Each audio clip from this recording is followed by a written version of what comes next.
यदि उसी जल के लिए हवा का संपर्क मिल जाए तो स्वभाव में वापस आने में कितना समय लगेगा।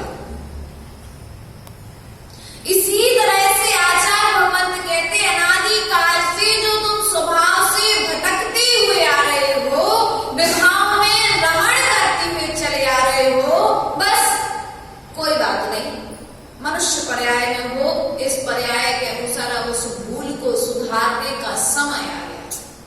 क्या आ गया? विभाव में थे, थोड़ी सी पंखे की हवा में बैठ जाओ, ठंडक में बैठ जाओ, क्या हो जाएगी? स्वभाव की पहचान।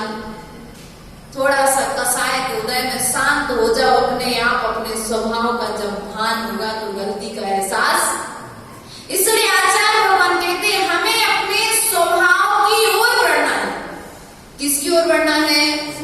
हमारा स्वभाव क्या है? परीक्षण पर ने सुना ना 10 दिन, मेरा स्वभाव क्या है?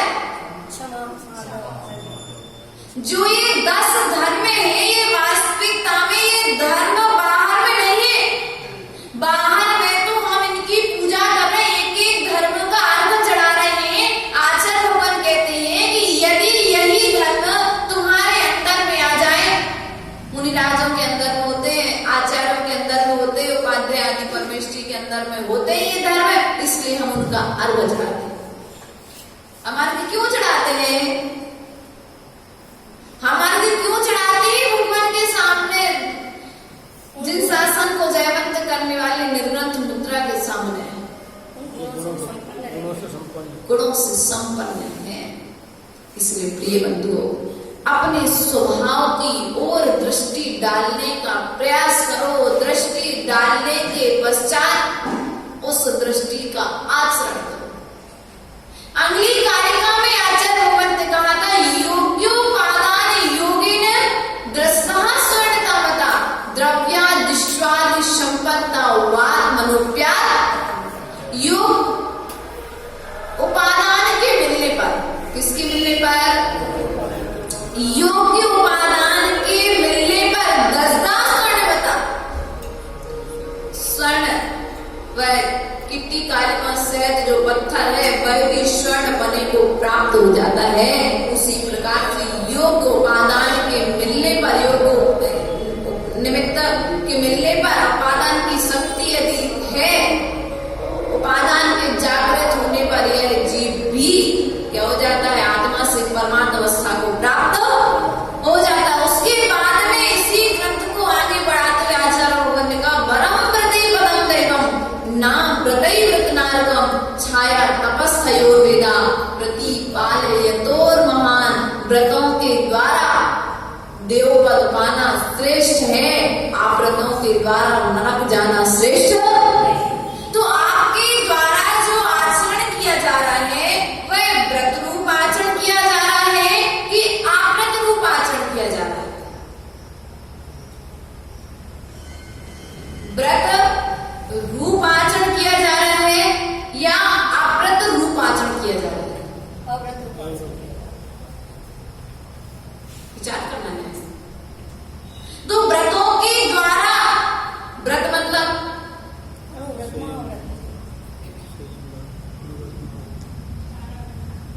अणुव्रत रूप महाव्रत। अब आप इन व्रतों को अणुव्रत रूप में पाल रहे हैं कि महाव्रत रूप में पाल रहे हैं?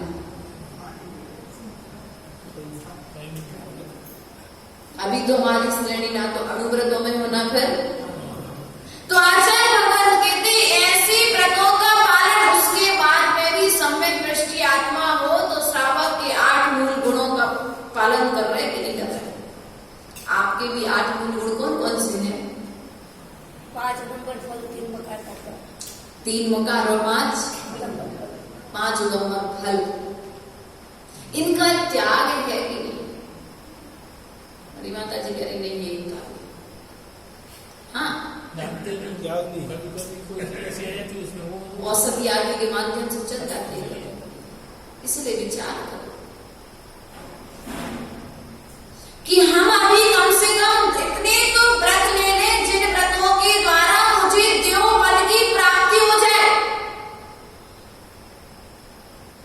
जैनियों की पहचान। रात्रि भोजन क्या पानी छाछ के पीना, देव दर्शन करना। अभी पानी छान करके पी रहे नहीं पी रहे। अभी एक दिन बात चल रही थी कि अणुव्रती बनने में कितना समय लगेगा। यदि एक व्यक्ति मात्र छना हुआ पानी पीने का नियम ले ले तो उसे व्रती बनने में समय नहीं लगेगा। लगेगा क्या? अभी आपका छना हुआ पानी पीने का नियम नहीं है, क्योंकि जो छने हुए पानी का छना पानी पीने का नियम ले लेगा वो अनछने पानी से बनी हुई वस्तुओं को ग्रहण नहीं करेगा। तो बाजार की वस्तुएं तो ऑटोमेटिकली, जब बाजार की वस्तुएं छूट जाएंगी तो अभक्ष भोजन भी, अमृत भोजन भी छूट जाए। इसलिए विचार करें प्रतिपल। हम व्रतों, कौन से व्रतों को पालन कर रहे हैं? भैया महाव्रत नहीं कर सकते अपनी शक्ति के अनुसार। कम से कम श्रावक के जो 8 मूल गुण है उन 8 मूल गुणों का तो पालन करो। ये 8 मूल गुण भी तुम्हारे लिए देव पद को देने में सक्षम है। तो क्या जब व्रतों के द्वारा देव पद मिल सकता है तो फिर हम मोक्ष के लिए पुरुषार्थ क्यों करें? तो आचार्य भगवान कहते हैं जिस प्रकार से अभी पंचम काल में मोक्ष नहीं है, तो भैया जिस व्यक्ति के लिए यदि छाया तपस्थयोर्वेदा प्रतिपाल यतोर्महान, जिस व्यक्ति के लिए रास्ते में चलता चला जा रहा है, बढ़ता चला जा रहा है, तो यदि वह क्या करेगा, जब तक उसकी मंजिल नहीं आएगी तो वह क्या करेगा, पेड़ के नीचे बैठकर के छाया को ग्रहण। तो सर्व व्रतों के द्वारा स्वर्ग आदि में वृक्ष की छाया के समान है। किसके समान है? एक व्यक्ति आप व्रतों के द्वारा 3 मित्र जा रहे हैं। एक व्यक्ति अपने मित्र का इंतजार छाया में बैठ करके कर रहा है और एक व्यक्ति अपने मित्र का इंतजार धूप में बैठ के कर रहा है। तो आप गर्मी का महीना है, मई का महीना, आप किसे श्रेष्ठ मानोगे? छाया में बैठे हुए व्यक्ति को आप श्रेष्ठ मानोगे। भाई देखो कितना समझदार है, कम से कम इंतजार भी करना था तो छाया में बैठ करके। और यदि एक व्यक्ति, वही व्यक्ति, उसका दूसरा मित्र जो धूप में बैठा है, तो अपन क्या कहेंगे, अरे भैया इंतजार ही करना था तो उससे बुराई थी दूसरे पेड़ के नीचे बैठ जाते। लेकिन धूप में तो नुकसान किसका हो रहा है? नुकसान किसका हो रहा है? धूप में बैठने। हमारी भी आपसे ऐसी ही भावना है, आचार्य भगवंत का ऐसा ही कहना है आपसे कि भैया पंचम काल है, मोक्ष नहीं है, कोई बात नहीं, कम से कम इतना तो पुरुषार्थ और प्रयास कर लो कि कम से कम तुम्हारे लिए देव पद की प्राप्ति तो हो जाए। एक त्रियंश गति का जीव देव पद को प्राप्त कर सकता है, तो क्या हम मनुष्य गति के जीव देव पद को प्राप्त नहीं कर सकते? मात्र करना क्या है? करना क्या है? एक शेर का उदाहरण आ जाता है कि अणुव्रतों को धारण कर लिया। एक बंदर का उदाहरण आ जाता है कि अणुव्रतों को धारण कर लिया। एक श्वान का उदाहरण आ जाता है कि अणुव्रतों को धारण कर लिया। एक कुत्ते का उदाहरण आ जाता है, उसने अणुव्रतों को धारण कर लिया। एक बैल का उदाहरण आ जाता है, उसने अणुव्रतों को धारण कर लिया। एक सांप का उदाहरण आ जाता है। नाना तरह के त्रियंश गति के जीवों के उदाहरण ग्रंथों में भरे पड़े हैं अणुव्रतों में। लेकिन मनुष्यों के उदाहरण, मनुष्यों के उदाहरण, हमारा नाम भी कभी उदाहरण की श्रेणी में आया कि नहीं आएगा? उदाहरण में तो आएगा, अच्छे उदाहरण में आएगा कि बुरे उदाहरण में आएगा? उदाहरण तो बन सकते हो, लेकिन इस सभा में उन्हीं का उदाहरण दिया जाएगा जो ज्येष्ठ और श्रेष्ठ होंगे गुणों में। इसलिए प्रयास और पुरुषार्थ करो। अष्टमी, चतुर्दशी आदि पर्व के दिनों में कम से कम हम व्रतियों का जीवन जिए। क्या करें? क्योंकि हमें छाया कवच बनाना है भैया। छठम काल के दुखों से बचना है। किससे बचना है? इंद्रवर्धन जी आ गए, तक आपने तब तक होश चलेगा नहीं हमारा। इसलिए विचार करिए। अगली कारिका में आचार्य भगवान क्या कहते हैं? यत्र भावा शिवम दत्ते द्यौ कियतुर्वटने। क्या कह रहे? पहले तो भैया जब व्रतों के द्वारा देवपद, आज सब प्रत्येक व्यक्ति क्या चाहता है? सब इंद्रवर्धन जी, प्रत्येक व्यक्ति क्या चाहता है? देवेंद्र जी क्या चाहते हैं? सुख चाहते। तो यहाँ पर शिष्य ने प्रश्न किया, जब व्रत आदि के माध्यम से जब सुख मिल जाएगा तो हम मोक्ष के लिए पुरुषार्थ क्यों करें? सुख चाहते ना, तो सुख मिल रहा है ना आपको व्रतों के द्वारा, देवपद की प्राप्ति हो रही, देवों का सुख मिल रहा, कौन सा दुख है देवों के लिए? सच्चा सुख इंद्रिय सुख। तो यहाँ पर प्रश्न किया गया, आचार्य भगवंत से यहाँ पर पूछा गया कि जब व्रतों के द्वारा देवपद मिल रहा है तो फिर हम मोक्ष की इच्छा क्यों रखेंगे? तो आचार्य भगवंत यहाँ पर कहते हैं, यत्र भावा शिवम दत्ते द्यौकियत् दूरवर्तिनी यो नत्या सुगभ्युति क्रोशाढ्ये किं ससीदति।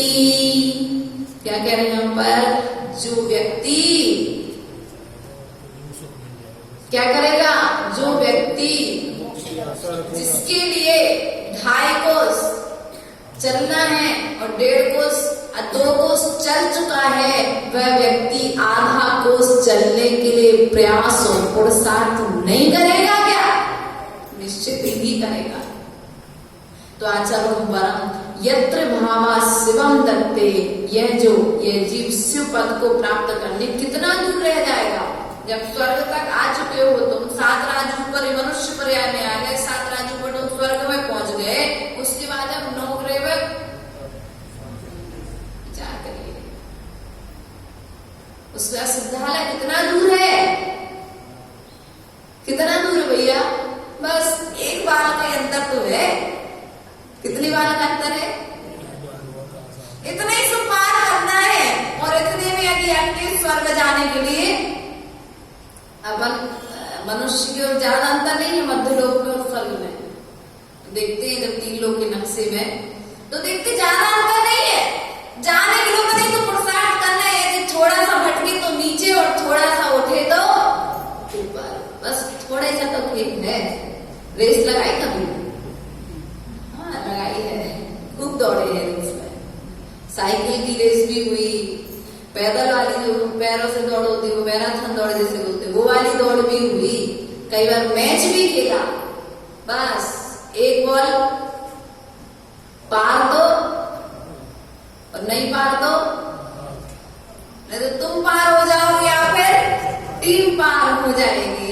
इसलिए प्रयास और पुरुषार्थ करें। किसके प्रति? बार-बार आपसे की बात पूछिए, प्रयास और पुरुषार्थ करें, लेकिन किसके प्रति? अपने स्वभाव के प्रति, अपने आत्मा के प्रति जागृत होने का प्रयास करना। आचार्य भगवान कहते इसी क्रम में आगे बढ़ाते हुए, रसिकजमनातंकं दीर्घकालोत्पलायितं नागे नाकोपसां शौक्यम्। अब क्या कह रहे? जो व्रतों के द्वारा जो सुख मिलता है वो कितने समय के लिए है? स्थायी रहने वाला है क्या?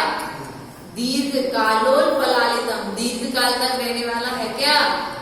इसलिए प्रयास और पुरुषार्थ करें, ऐसे सुख को पाकर के एक तो पाने की भावना ना रखें। जब स्वर्ग में सुख मिल रहा है तो व्यक्ति मोक्ष की अभिलाषा क्यों करेगा? तो आचार्य भगवान कहते हैं जो स्वर्गों का सुख है वह दीर्घ काल तक रहने वाला नहीं है। कितने काल तक? दीर्घ काल तक रहने वाला नहीं है। इसलिए ऐसे सुख को प्राप्त करके तो उसमें मग्न होकर के मत रह जाना। क्या करना? हाँ माता जी, अच्छा पहनने के लिए मिल गया, अब क्या चाहिए हमें? अच्छा खाने के लिए मिल गया, उषा भाभी क्या चाहिए हमें? अब अच्छा पहनने के लिए मिल गया, अच्छा खाने के लिए मिल गया, अच्छा ओढ़ने के लिए मिल गया, अच्छा पुत्र मिल गया, बात मानने वाले परिवार वाले मिल गए, अब क्या चाहिए हमें? हमारा वर्तमान काल में घर ही स्वर्ग जैसा है।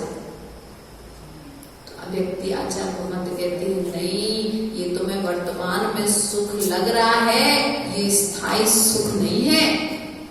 ये भी तुम्हारे लिए कहीं ना कहीं संसार में भटकाने वाला है। इसलिए जीवन में दुख के साथ सुख और सुख के साथ में दुख की परंपरा अनादि काल से चली आ रही है। एक व्यक्ति हमेशा सुखी नहीं रह सकता और एक व्यक्ति हमेशा दुखी नहीं रह सकता। यदि सुख सुख सुख ही रहेगा जीवन में तो उससे आत्मा की अनुभूति कभी नहीं होगी, आत्मा की भावना में कभी नहीं करेगा। लेकिन एक व्यक्ति यदि दुख को प्राप्त होता रहेगा तो भी वह आत्मा को नहीं जान पाएगा। इसलिए देवों के पास में सुख है लेकिन दीर्घ काल के लिए नहीं है, संयम भी नहीं है और दीर्घ काल के लिए नहीं है। संयम तो वहां है ही नहीं, लेकिन देवों के पास में जो सुख है वह दीर्घ काल के लिए नहीं है। जितनी आयु उतना सुख, जितनी आयु, हम तो कहते देवों से श्रेष्ठ तो आप लोग हो। कौन हो? देवों से श्रेष्ठ आप लोग हो कि निर्ग्रंथ गुरु को आहार दे सकते हो। और निर्ग्रंथ गुरु को आहार देने की शर्त क्या है? क्या है शर्त? राहुल भैया, संयम, नियम। पालकी उठाई जा रही थी ना, पंचकल्याणक मनाया था यहाँ पर आपने अभी।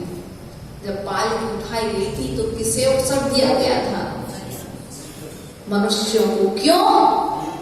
जो संयम को धारण कर सकते, ऐसे व्रतियों के लिए व्रतों को धारण कर सकते, जो महाव्रतों को पालन कर सकते, ऐसे व्यक्तियों के लिए वहां पर मौका दिया गया था।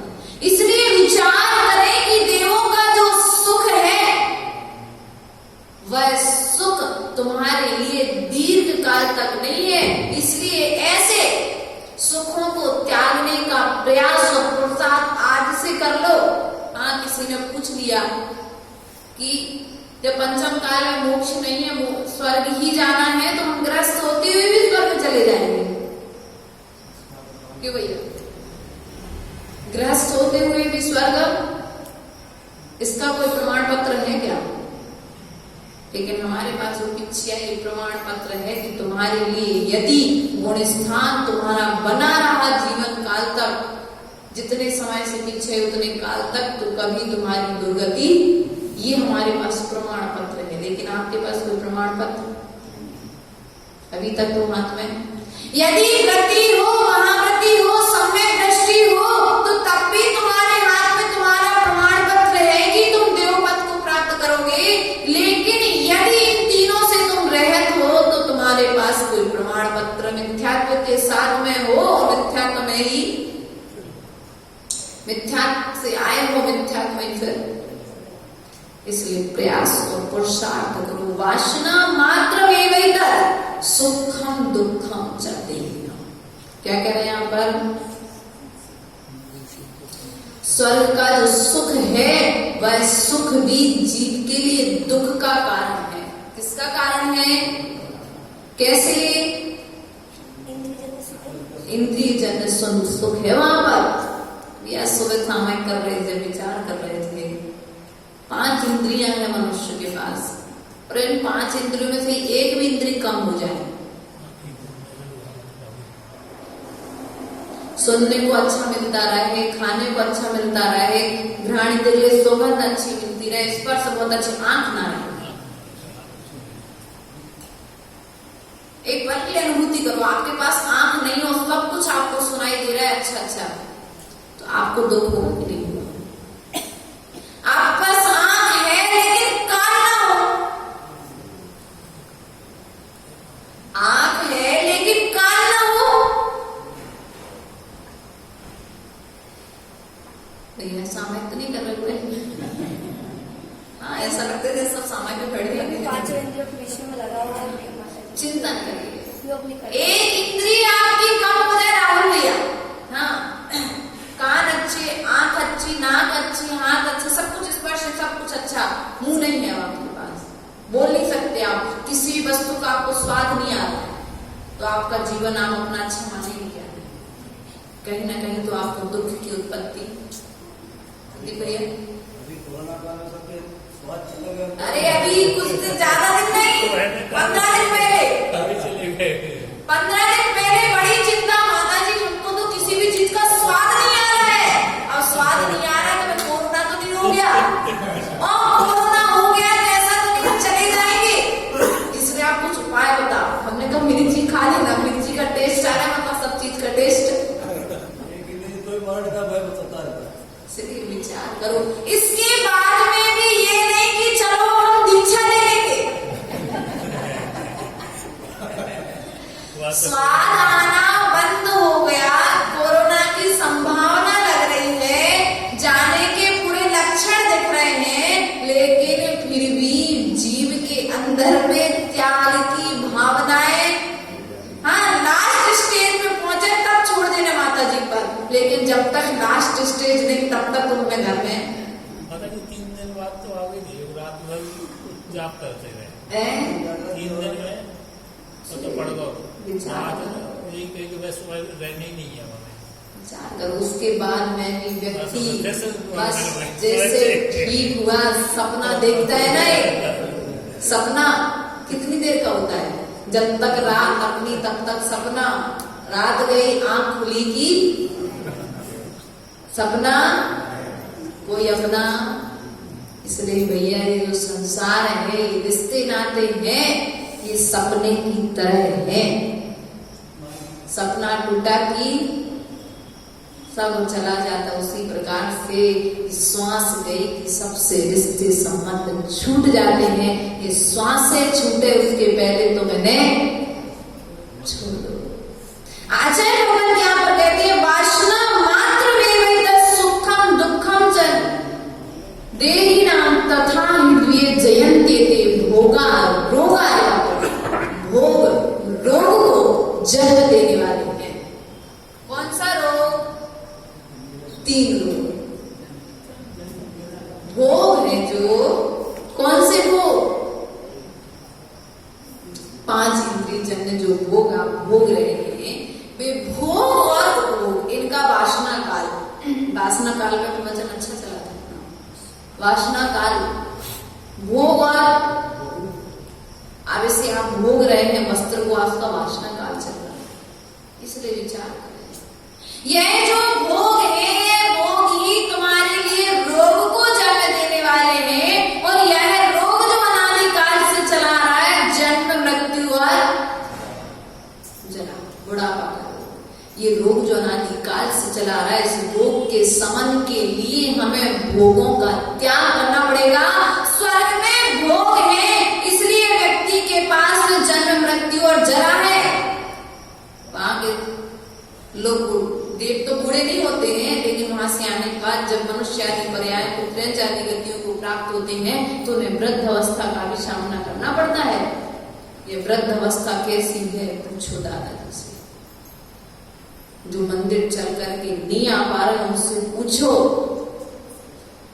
आज सोचते होंगे जब इनके घर बरहाल हुआ तो माता जी ऐसा आशीर्वाद दो कि हमारा मुनि चरणों में, गुरु चरणों में समाधि मरण पूर्वक मरण हो जाए। आज तरस रहे हैं, इसलिए हम आपसे इतना जरूर कहना चाहेंगे कि इतना पुण्य एकत्रित कर लेना जब तक तुम्हारे हाथ पैर चल रहे हैं। जैसे इन्होंने एकत्रित करके रखा कि इनके पुत्र पुत्रवधू आदि मंदिर लेकर के आ रहे हैं, उसी प्रकार से तुम भी अपने कम से कम जब तक हाथ पैर चल रहे हैं, महाव्रत धारण नहीं कर सकते, अनुव्रत धारण नहीं कर सकते, तो पूजा स्वाध्याय प्रवचन आदि के माध्यम से, गुरु सेवा आदि से इतना पुण्य एकत्रित कर लेना कि अंतिम समय में तुम्हारा जिनेंद्र प्रभु का दर्शन न छूटे।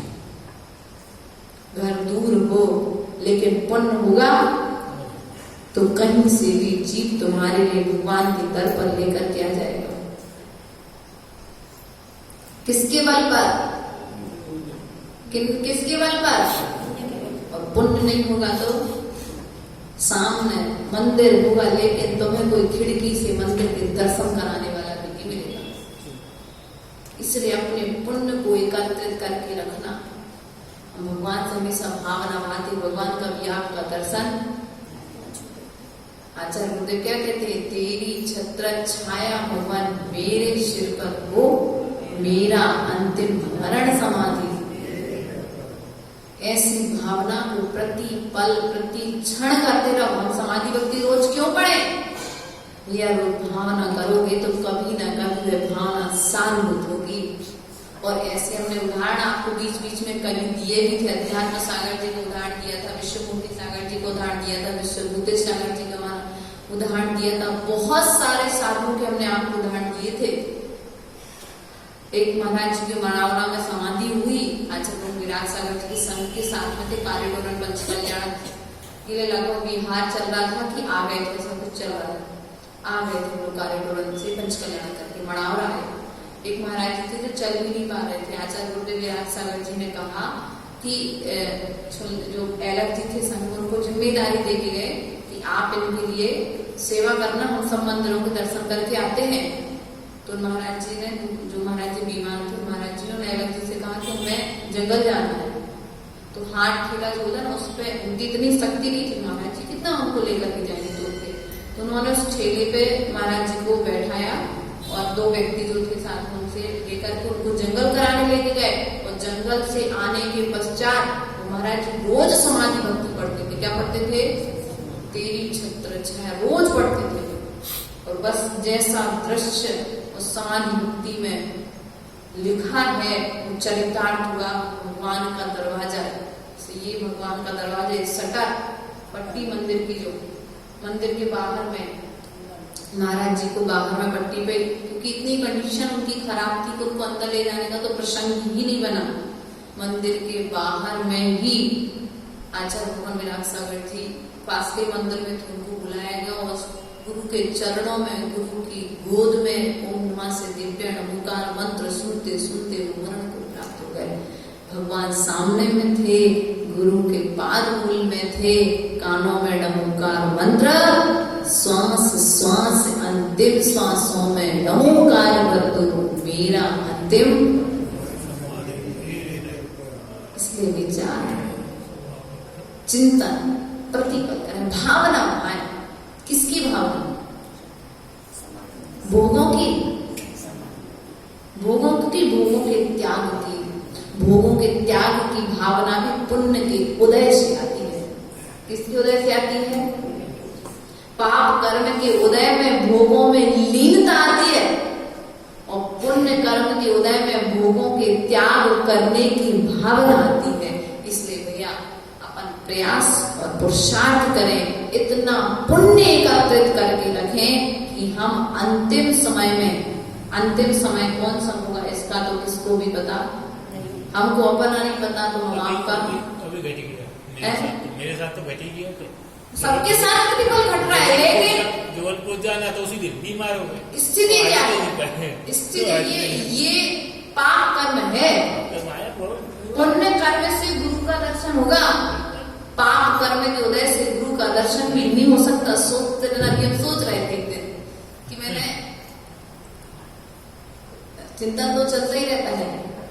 11-12 साल समथिंग घर छोड़ करके गुरु चरणों में आए हुए, 2011 से 2021 हो गया, 11 साल समथिंग हो गया। वो 11 साल में मैंने अपने लिए क्या किया? 6 साल ब्रह्मचारिणी काल निकल गया, उसके बाद 5 साल प्रभावना करते हुए लगभग हुए जा रहे दीक्षा लेने के बाद। 6वां साल दीक्षा के बाद अभी नवंबर में लग रहा है 6 साल। तो मैंने अपने लिए क्या किया?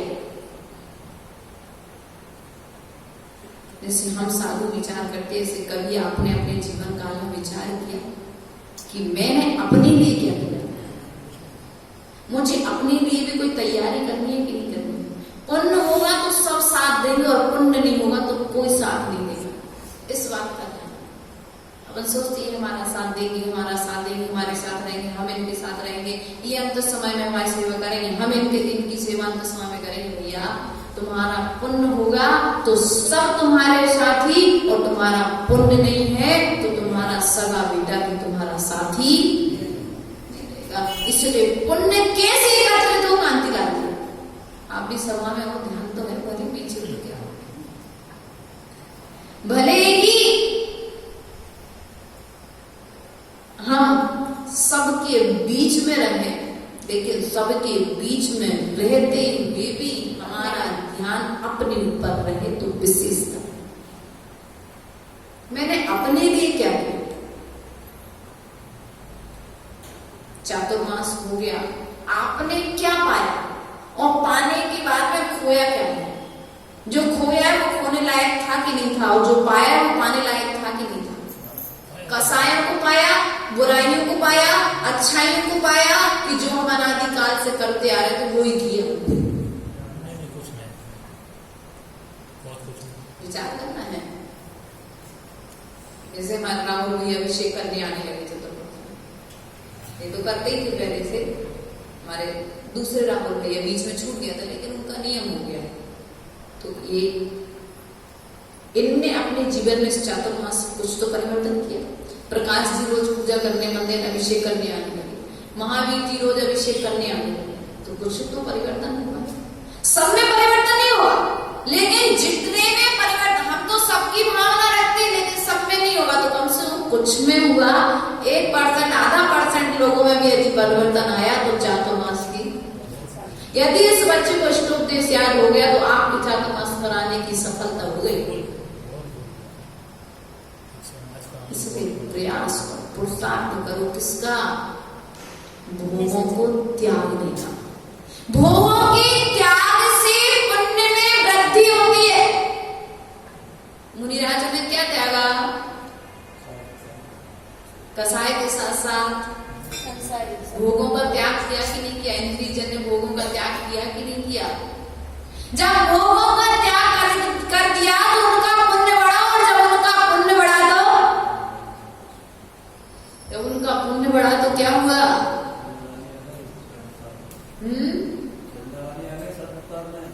क्या?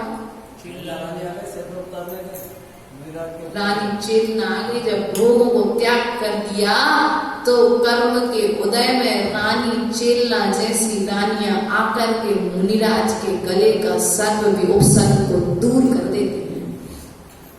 और यदि भोगों में लीन रहोगे तो गद्दे पर पड़े रहोगे, कोई तुम्हें उठ करके पानी देने, उठा करके पानी दिलाने वाला भी। बड़ी खराब स्थितियां दिखती हैं जब सामने वाला, जब आते हैं लोग सुनाते हैं अपनी कंडीशन। इसलिए भैया जाने के पहले तुमको भी जाना है और हमको भी जाना है। जाने के पहले अपना लंच बॉक्स तैयार है, प्रयास करो अपना लंच बॉक्स तैयार कर लेना। माता जी कहते लंच बॉक्स आ गए हैं, भोजन पुण्य का लंच क्या भरना है तुम्हारी विशेषता है।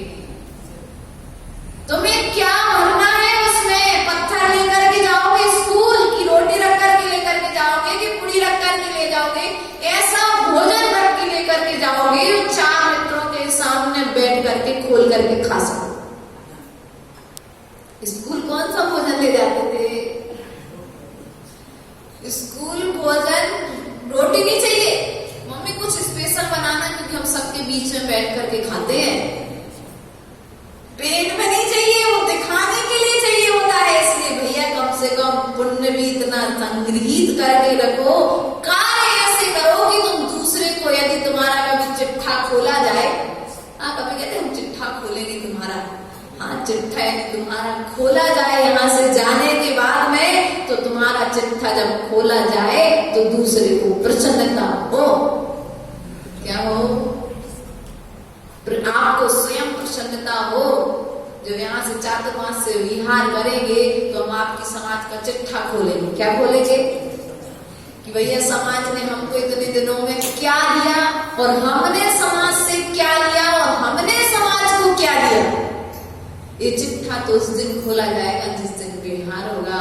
उसी प्रकार भैया अपना पुण्य का लंच बॉक्स तैयार करके रखो, जो आप दूसरों को दिखा सको। ऐसा भोजन आप ग्रहण करना पसंद करते हैं, अर्थात अपने डब्बे में ले जाना पसंद करते हैं। उसी प्रकार से आप यदि इन भौतिक सुखों को त्याग करते हैं तो आपके लिए वास्तविकता में शाश्वत सुख की प्राप्ति होगी। इसलिए हम प्रयास और प्रसार करें, भोगों को त्याग करके योग की ओर बढ़ने का मन, वचन और काया इन तीनों योगों में प्रवृत्ति करने का प्रयास और पुरुषार्थ करेंगे, तभी हमारा मनुष्य पर्याय पाना सार्थक होगा। बोले महावीर भगवान की, पारसनाथ भगवान की, आदिनाथ भगवान की।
कल हम सभी ने इष्टोपदेश ग्रंथराज की प्रथम कारिका से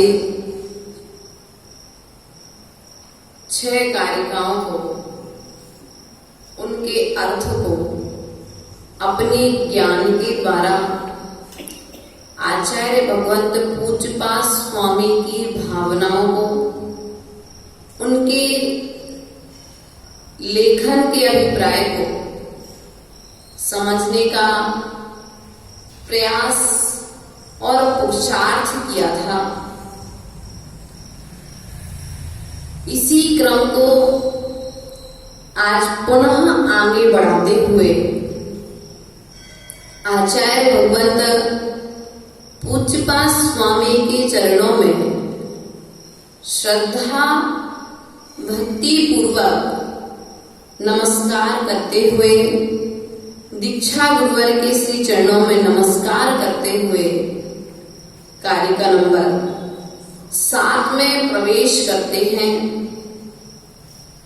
आज आचार्य भगवंत कारिका नंबर 7 के माध्यम से हमारे लिए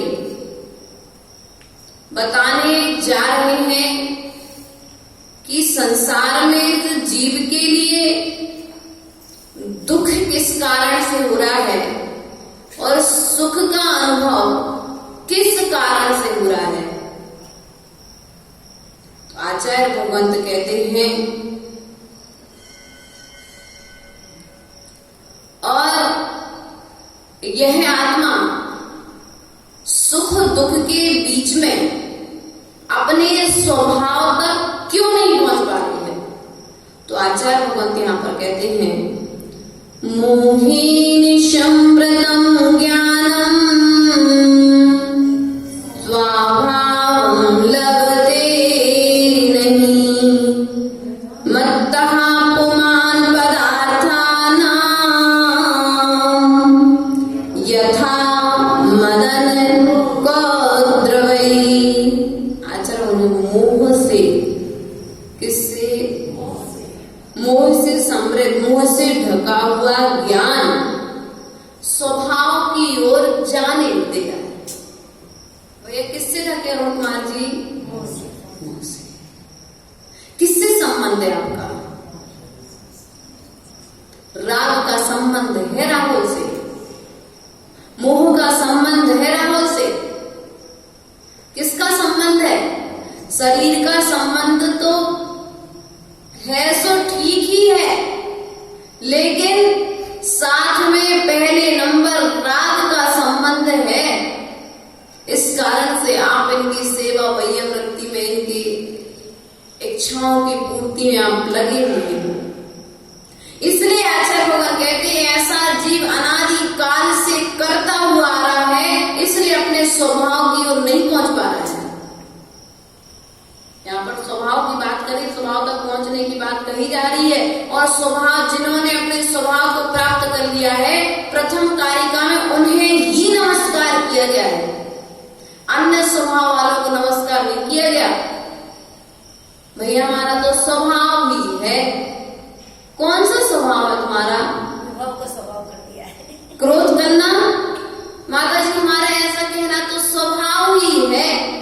तो आचार्य कहते नहीं भैया, राग करना तुम्हारा स्वभाव नहीं है, द्वेष करना तुम्हारा स्वभाव नहीं है, क्रोध करना तुम्हारा स्वभाव नहीं है, मान करना तुम्हारा स्वभाव नहीं है। वो ऐसा हो जाता है, हम नहीं भी चाहते कि गुस्सा नहीं करे, लेकिन आ जाता है। तो आचार्य भगवंत कहते हैं, तुमने उसे अपना मान करके रखा है, इसलिए वो तुम्हारे पास आ जाता है कि नहीं है? अगर उसे हम नहीं मानते अपना, तो आएगा भी तो तुरंत। एक व्यक्ति तुम्हारे घर पर आए, बोले भैया अरुण कुमार की दरवाजा खोलो।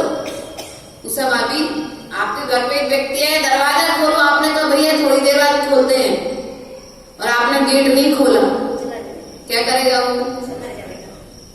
सामने वाले ने प्रतिक्रिया की और अपन ने उस पर प्रतिक्रिया नहीं की, तो क्या होगा? उस समय का निमित्त तो मिलेगा, लेकिन उपादान मजबूत होने के कारण घटना वहां पर नहीं घट पाएगी। इसलिए आचार्य भगवंत कहते हैं कि हमें निमित्त बहुत मिले राग के, हमें निमित्त बहुत मिले द्वेष के, लेकिन हमने इनमें छूटने का प्रयास और पुरुषार्थ नहीं किया। हम इसमें लीन हो गए। क्या हो गए? लीन हो गए, और लीन होते चले जा रहे, क्योंकि अभी हमने स्वभाव को जाना ही नहीं है, स्वाभाविक सुख को जाना ही नहीं है। हमने तो मात्र कूलर पंखा बैठने में ही सुख मान लिया है। भैया यदि तुम राग द्वेष से रहित हो, किससे रहित हो? राग द्वेष से रहित हो, मोह से रहित हो, तो स्वभाव के आने में समय नहीं लगेगा। अभी राग द्वेष से सहित हो, इसलिए तुम स्वभाव तक नहीं पहुंच पा रहे हो। हम आपसे कहीं और जाने की बात नहीं करते, बाहर की यात्रा को रोक करके हम आपसे आपके अंदर जाने की बात करते हैं। मंदिर में आते हो, अंदर भी आना जरूरी है, लेकिन हमारा प्रयास और पुरुषार्थ किस दिशा में चल रहा है? इसलिए प्रयास करें। मत्ता अपमान पदार्थानाम यथा मदन गोत्रवै। जैसे पुराने धान अर्थात नशीले पदार्थ को खाकर के व्यक्ति अपने माता को बहन और बहन को माता जानता है। शराब पीने वाला व्यक्ति पौधों, पुराने पौधों से ऐसा कहते हैं बनता है ना, नशीला होता है वो। जैसे पुराने पौधों को खाकर के व्यक्ति नशे में होकर के अपने माता को बहन और बहन को माता जानता है, अपने माता को माता नहीं जान पाता है, बहन को बहन नहीं जान पाता है, उसी प्रकार से मोह की दशा में व्यक्ति अपने स्वभाव को नहीं पहचान पाता। किसकी दशा में? मोह की दशा में। भाई हम कहते हैं आप में तो भगवान बनने की शक्ति हो माता जी, हमारे अंदर भगवान बनने की शक्ति है। पढ़ो ग्रंथ। आचार्य भगवंत कह रहे जितने गुण सिद्धों में हैं, उनमें से एक भी गुण आप में कम नहीं प्रकाशित। पूरे के पूरे गुण आप में हैं जितने गुण आदिनाथ में थे, बस उन्होंने प्रकट कर लिए और आपने प्रकट करने की आवश्यकता है।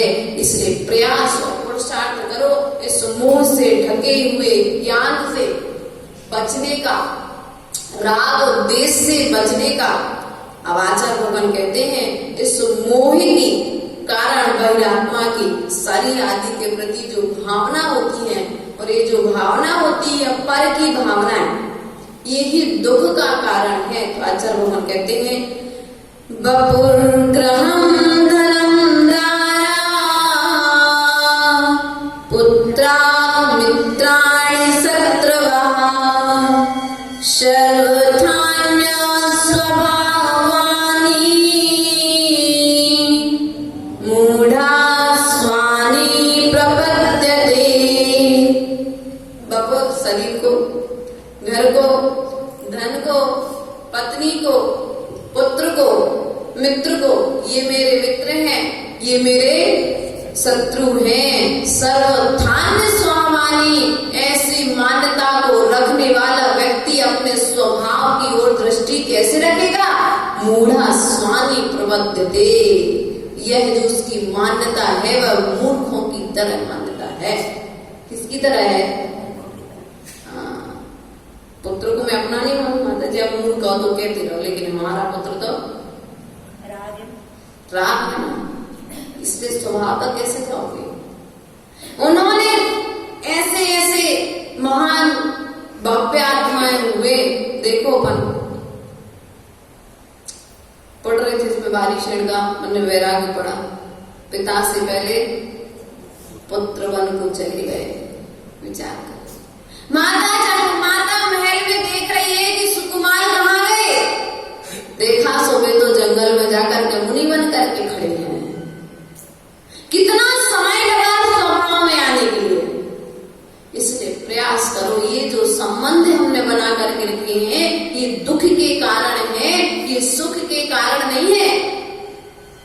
किसी ने पूछा माता जी आपको इतनी शांति कैसे मिल जाती, इतने सुखी कैसे हो? क्योंकि ना तो हमें पीछे वाली की चिंता है, ना आगे वाले की चिंता है। हाँ, न हमारे पीछे कोई है और आगे वाली है तो आगे हमारे गुरु हैं, तो हमें चिंता करने की आवश्यकता ही नहीं है। पीछे कोई हमारे है नहीं है, इसलिए हम किस विषय की चिंता करें, किस कारण हम अपने स्वभाव को छोड़कर के विवाह में जाएं।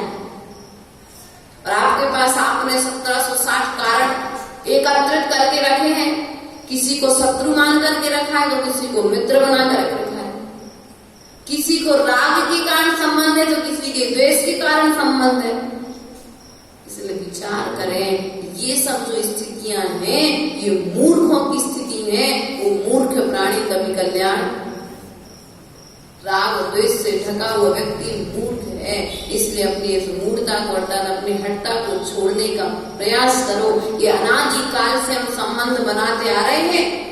ऐसा कोई व्यक्ति नहीं, आज भले आप यहाँ पर 4 परिवार के एक फर्श पर बैठे हो, लेकिन 4 परिवार के क्या आज से संबंध है ये आपका? नहीं, अनादि काल का संबंध है। इसलिए यहाँ पर आकर के बार बार वह सब कुछ मिलन हो रहा है। इसलिए प्रयास और पुरुषार्थ करो कि इन संबंधों को तोड़ने की कला सीखो। चाबी गुम जाए तो ताला तोड़ना तो चाबी गुम जाए तो ताला तोड़ना तो हमें सीख जाए। बताना नहीं पड़ता कैसे तोड़ना ताला, कहाँ से पत्थर आएगा, कहाँ से हथौड़ी आएगी, कहाँ से क्या आएगा, नहीं पड़ेगा और ताला सामग्री सब मिल जाएगी। तो आचार्य भगवान कहते हैं ये राग का ताला और द्वेष का ताला तोड़ने की कला हम तुमको यहाँ पर सीख रहे हैं। ये दो ताले जब टूट जाएंगे तो तुम्हारे स्वभाव प्रकट हो जाएगा, तुम अपने स्वभाव में प्रवेश कर जाओगे। घर में कितने दरवाजे हैं, प्रवेश कर दो एक या दो। यदि एक दरवाजा मानो तो मुंह के दरवाजे का ताला तोड़ दो, क्योंकि राग द्वेष के पिता का नाम है मोह। और यदि दो दरवाजे तो राग द्वेष का दरवाजा है, उस दरवाजे को तोड़ने के लिए आपके लिए क्या करना पड़ेगा? एक ताले को तोड़ो, राग द्वेष के दरवाजे को एक तरफ करो, उसके बाद तुम अपने मन मंदिर में प्रवेश कर पाओगे। तब स्वभाव की ओर तुम्हारी दृष्टि जा पाएगी, स्वभाव की ओर प्रवेश जान पाओगे। कितने समय तक ढक करके रखोगे राग द्वेष से? भैया अपने स्वभाव को कितने समय तक ढक करके रखोगे? अनंत अनंत पर्याय तो आपने बता दी। आदिनाथ के काल से ये जीव था, सुधा भाभी, आदिनाथ के काल से यदि यह जीव था तो अनंत अनंत पर्याय तो आपने क्या कर दी? धारण कर ली। उस समय की परंपरा को आज तक हम चलाते आ रहे, राग द्वेष की परंपरा को। कम से कम इस मनुष्य पर्याय में अब ज्ञान हो चुका है, और अच्छे कूट कूट के ज्ञान हो रहा है सबको। घर की स्थितियां आप आज देख रहे हो। आज घर में आपके दो बेटे हैं, आपके दो बेटे हैं, बहू हैं, पोते हैं, सब कुछ है, लेकिन फिर भी आपको सब कुछ दिख रहा है कि ये हमारा भविष्य में साथ देने वाले नहीं है। लेकिन फिर भी राग बस हम उन्हीं में, कांजीलाल जी, राग के कारण हम उन्हीं की सेवा में लगे हुए हैं। इसलिए विचार करें, चिंता करें, मंथन करें प्रतिपल कि भैया मुझे राग द्वेष की परंपरा को तोड़ने के लिए मुंह का ताला तोड़ना पड़ेगा, तभी हम अपने स्वभाव की ओर दृष्टि दे पाएंगे। तो आचार्य भगवान कहते हैं जो राग द्वेष के संबंध बने हैं, तो ये संबंध कैसे बने हैं? सौधर्मेंद्र जी, ये संबंध कैसे बने हैं?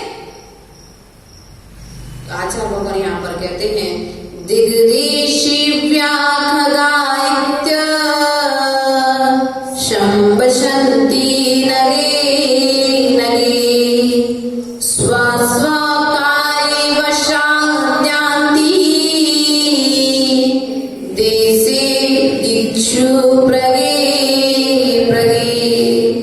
जैसे दिशाओं दिशाओं से आकर के पक्षी रात्रि विश्राम के लिए एक वृक्ष पर ठहर जाते हैं और प्रातः कालीन बेला में अपने अपने दिशाओं की ओर उड़ करके चले जाते हैं। उसी प्रकार से ये जो तुम्हारे राग द्वेष के संबंध बने रहता, अर्थात जो परिवार बना हुआ है, रिश्तेदार बने हुए हैं तुम्हारे, ये भी नाना गतियों से आए हैं, एक मनुष्य आयु में आकर के मिले हैं। आयु कर्म पूरी होगी कि सब अपने अपनी दिशा की ओर चले जाएंगे। तब ये तो मालूम, अभी कल बात चल रही थी, बोले जीने के पहले मरने की बात, मरने की कला सीख लो। तो हमने कहा पहले जीना तो आ गया, जब तो मरना आएगा। हम मरने की बात कहते हैं, हमारा समाधि मरण अच्छा हो, तो भैया 2 पल की जिंदगी को भी संयम के साथ जीने का प्रयास तो करो। 24 घंटे में से 1 घंटे तो कम से कम नियम में बंद करके रहने का प्रयास करो।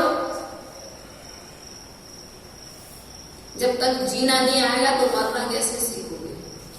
तो आचार्य भगवान कहते हैं संबंध टूटेंगे कैसे? संबंध टूटेंगे कैसे? बोले माता जी मंदिर में सोने के लिए, तो भैया मंदिर में इसलिए सुला रहे, कम से कम उतने 6 घंटे 8 घंटे आप मंदिर में सो रहे, तो उतने समय तो तुम्हारे परिवार से लाभ छूटा, उतने समय तो तुम आरंभ सारंभ से बचे, उतने समय तो तुम पाप से बचे। वरना घर में होते रात में कोई खाने मांगेगा तो तुम्हें खाने भी देना पड़ेगा। घर में होते तो 10-12 बजे तक फोन पे किसी न किसी से गप्पे चलती रहती। माता जी के पास आए सोने के लिए, 2 महिलाएं भी आ गई, तो कम से कम अपनी शांति से अपने जाप पाठ तो करेंगी, कुछ अच्छी चीज तो बैठ के अच्छी बातें तो करेंगी। इसलिए हम आपको यहाँ सोने के लिए कह रहे हैं, हमें डर लगता है इसलिए नहीं कह रहे। नहीं तो लोग सोचते माता जी को डर लगता है इसलिए कह रहे सो रही। नहीं भैया, हम तो नाना स्थानों में विहार करते हैं, कभी अकेले भी सोना पड़ता है। अभी तो क्या चुल्लिका माता जी से उतनी प्रॉब्लम नहीं होती। कहीं कहीं पर तो ऐसे विहार होते हैं कि चलने वाला रास्ते में एक कमंडल पकड़ने वाला, जो साधुओं के विहार होते हैं देखे हैं, चलने वाली 2 माता जी और एक कमंडल पकड़ने वाला, और गाड़ी में चल रही है साधु समाज की ओर से वो ड्राइवर। कोई स्कूल में रास्ते में रुक जाते हैं तो साधु अपना पुण्य लेकर के चलता है आगे। हम तो उस पुण्य में कितने अपने, कहते हैं ना, पुण्य में हाथ, बहती गंगा में हाथ धो लो तो अपने भी हाथ साफ। तो हम तो आपसे ये कह रहे हैं, चतुर्मास के 1 महीने का आज से पूरा 4 तारीख हो गई, कितनी हो गई, 3 तारीख हो गई। आज से 4 नवंबर को अपना अनुष्ठापन पूरे इसमें विचार करो। जितने दिन भी अपने जीवन में बचे हैं, जीवन के कितने दिन बचे तो पता नहीं, लेकिन चतुर्मास के दिन तो निश्चित ही है ना। इसलिए जितने दिन बचे उतने दिन कम से कम अपना समय सुनिश्चित कर लो कि हमें कम से कम, कहते हैं जब जितना समय अंतिम समय आता है तो व्यक्ति के लिए उतना ज्यादा राग बढ़ता जाता है, मृत्यु का उतनी ज्यादा उसके अंदर इच्छाएं बढ़ती जाती है। यदि वैरागी होगा तो इच्छाएं कम होगी, लेकिन यदि कोई रागी व्यक्ति होगा तो उसको उतनी ज्यादा इच्छाएं बढ़ती चली जाएंगी। उसी प्रकार से यदि आपके मन में धर्म के प्रति कोई इच्छा जागृत हुई है, भावना जागृत हुई है, तो कम से कम जो आप 4 महीने में लाभ नहीं उठा पाए, जो काम आप 4 महीने में नहीं कर पाए, वो काम आप इस 1 महीने में करके दिखा सकते हैं। इसलिए विचार, राग द्वेष की परंपरा को तोड़ने का प्रयास कर सकते हो, पुरुषार्थ कर सकते हो, अपने स्वभाव की ओर जाने का प्रयास कर सकते हो, घर छोड़ने का प्रयास कर सकते हो, अनादिकाल के पाप को छोड़ सकते हो। पाप में लीनता जो हमारे संस्कार है, उस लीनता से, उस संस्कार से आप बच सकते हो। इसलिए प्रयास और पुरुषार्थ करें। क्या करें? हम ये नहीं कहते छोड़ दो, पुरुषार्थ तो करो छोड़ने का। मन में भाव तो लाओ कि नहीं यार सही क्या है। जब आप एक व्यापार करते हो, आप डील करते हो जैसे जमीन वगैरह की, तो क्या करते हो? तो पहले नंबर देखते हो ना कि यार ये जमीन लेने योग्य है कि नहीं है। आप जब आपकी दुकान पर कोई सामान, चांदी का या सोने का सामान लेके आते हो, तब पहले देखते हो लेने योग्य है कि नहीं है। तो आप तो यहाँ पर 4 महीने से आ रहे, तो पूज्यपाद स्वामी जो परोस रहे हैं कल्याण मंदिर के माध्यम से, कुमुद चंद्र स्वामी ने जो परोसा, वो लेने योग्य था कि नहीं था? और यदि लेने योग्य था तो आचरण करने योग्य है कि नहीं है? और आचरण करने योग्य तो आचरण करने से मेरा कल्याण होगा कि नहीं होगा?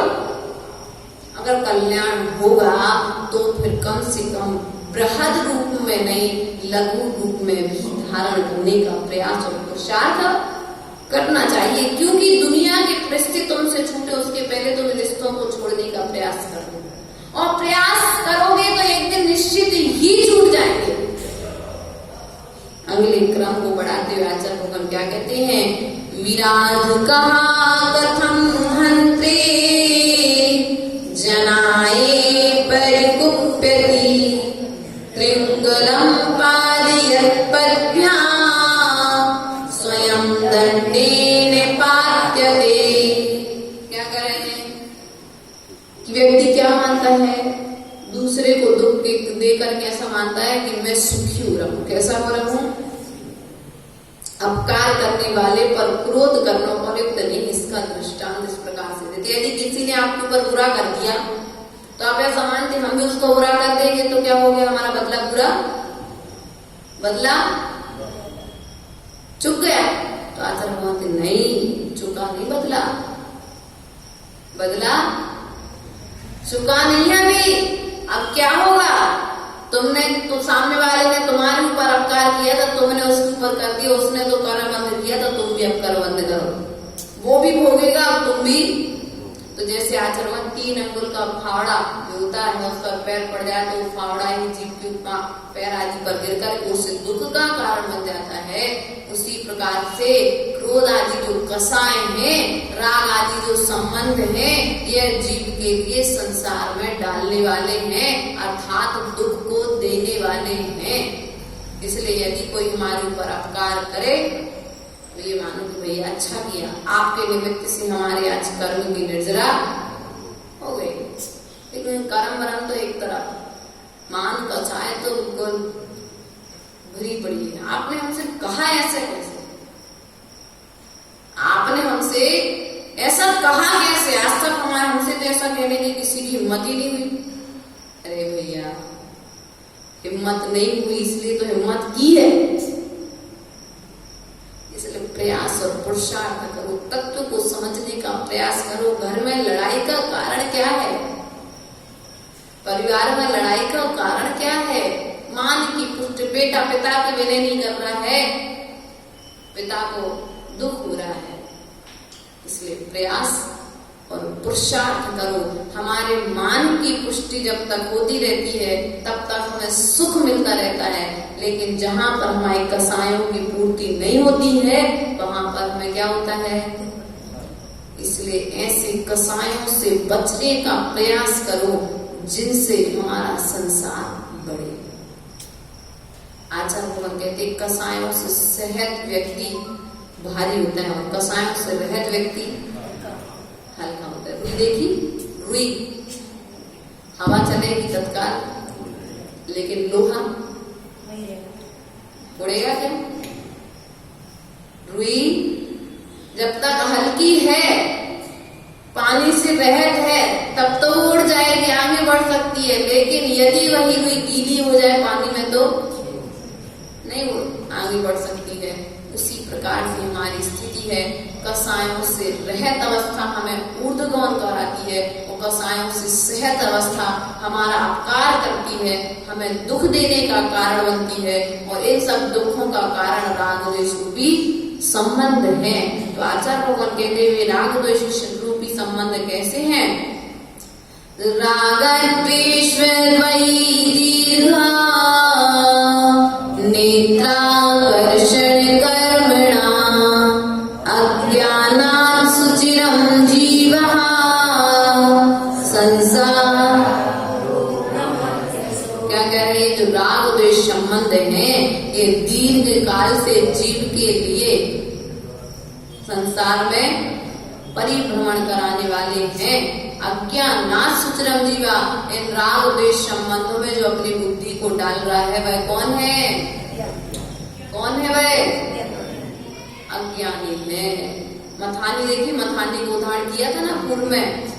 राग द्वेष संबंध कैसे हैं? दो रस्सियों के समान है। इसलिए ऐसे राग द्वेष रूपी संबंधों को छोड़ने का प्रयास और पुरुषार्थ हमारे लिए करना चाहिए। आचार्य भगवान कारिका नंबर 12 के माध्यम से कहते हैं, और ये जो राग द्वेष संबंध है यही संसार का कारण है। कैसे है? यही जीव के लिए संसार का कारण है। विपद भव पदावधि बलिके वाति वाह्यते यावत् तावत् भवत्यन्यः प्रचुरः विपदः पुरा। क्या करे आचार्य भगवान यहाँ पर? विपद भव पदावधि। संसार में जो व्यक्ति है, राग द्वेष से सहित व्यक्ति है, वो क्या करता है?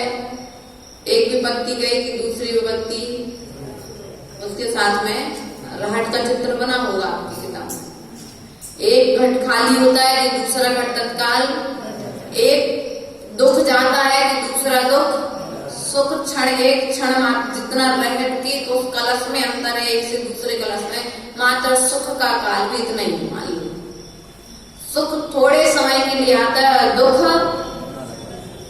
ज्यादा समय के लिए आता है। इसलिए आप लोग प्रयास करो किसके लिए? राग द्वेष को छोड़ करके शाश्वत सुख की ओर दृष्टि डालने का प्रयास करो। एक सुख के बाद दूसरा एक दुख के बाद दूसरा दुख आता है, एक सुख जाता है और दुख आ जाता है। इसलिए प्रयास और पुरुषार्थ करो इन सुख दुखों के बीच में। यह प्राणी संसार में परिभ्रमण करता रह जाता है। इसलिए अपने संक्लेश परिणामों को विराम देते हुए इस राग द्वेष की परंपरा को छोड़ करके अपने स्वभाव की ओर दृष्टि लाने का प्रयास और पुरुषार्थ करेंगे, तभी हमारे मनुष्य पर्याय पाना सार्थक होगा। बोले महावीर भगवान की परम पूज्य आचार्य गुरुदेव विभव सागर जी महाराज की, अहिंसा में विश्व धर्म की